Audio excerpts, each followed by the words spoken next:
భారతదేశ చరిత్రలో 26/11 ముంబై ఉగ్రదాడులు ఎప్పటికీ మాయని గాయం. ఆ రోజు జరిగిన మారణకాండ తలుచుకుంటే ఇప్పటికీ ఒళ్ళు గగురు పొడుస్తుంది. సామాన్య ప్రజలే కాదు, ఎందరో సినీ ప్రముఖులు కూడా ఆ భయంకరమైన రాత్రికి సాక్షులుగా నిలిచారు. తాజాగా బాలీవుడ్ నటుడు అర్జున్ రాంపాల్ ఆనాటి చేదు జ్ఞాపకాలను గుర్తు చేసుకుంటూ చేసిన వ్యాఖ్యలు ఇప్పుడు సోషల్ మీడియాలో వైరల్ అవుతున్నాయి. దురంధర్ 2 ప్రమోషన్స్ లో భాగంగా ఆయన ఈ ఆసక్తికర విషయాలు పంచుకున్నారు.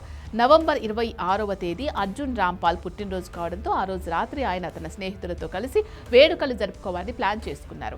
ఆ టైంలో అర్జున్ వర్లీలోని 4 సీజన్స్ హోటల్స్ లో ఉన్నారు. అక్కడి నుంచి ఆయన తన బర్త్డే డిన్నర్ కోసం తాజ్ హోటల్కు బయలుదేరాల్సి ఉంది. సరిగ్గా అదే టైంలో ముంబై నగరంపై ఉగ్రవాదులు విరుచుకుపడ్డారు. నేను తాజ్ హోటల్కు వెళ్లేందుకు సిద్ధమవుతూ ఉండగా ఒక్కసారిగా వాతావరణం మారిపోయింది. హోటల్ చుట్టూ భారీ బందోబస్తు ఏర్పాటు చేసి ఎవ్వరినీ బయటకు వెళ్లనివ్వలేదు. ముంబైపై దాడులు జరుగుతున్నాయని తెలియగానే షాక్ గురయ్యాను. నేను వెళ్లాల్సిన చోట ఉగ్రవాదులు తూటాల వర్షం కురిపిస్తున్నారనే వార్త వినగానే ప్రాణాలు అరచేతిలో పెట్టుకున్నాను అని అర్జున్ రాంపాల్ ఆ భయానక క్షణాలు గుర్తు చేసుకున్నారు. ఆ అనుభవం అర్జున్ రాంపాల్ పై తీవ్ర ప్రభావం చూపింది. ఆనాటి ఉగ్రవాదులపై ఉన్న కోపాన్ని, దేశభక్తిని తన కొత్త సినిమా దురంధర్లో చూపించారని ఆయన పేర్కొన్నారు. ఈ సినిమాకు ఆదిత్య ధర్ దర్శకత్వం వహించారు.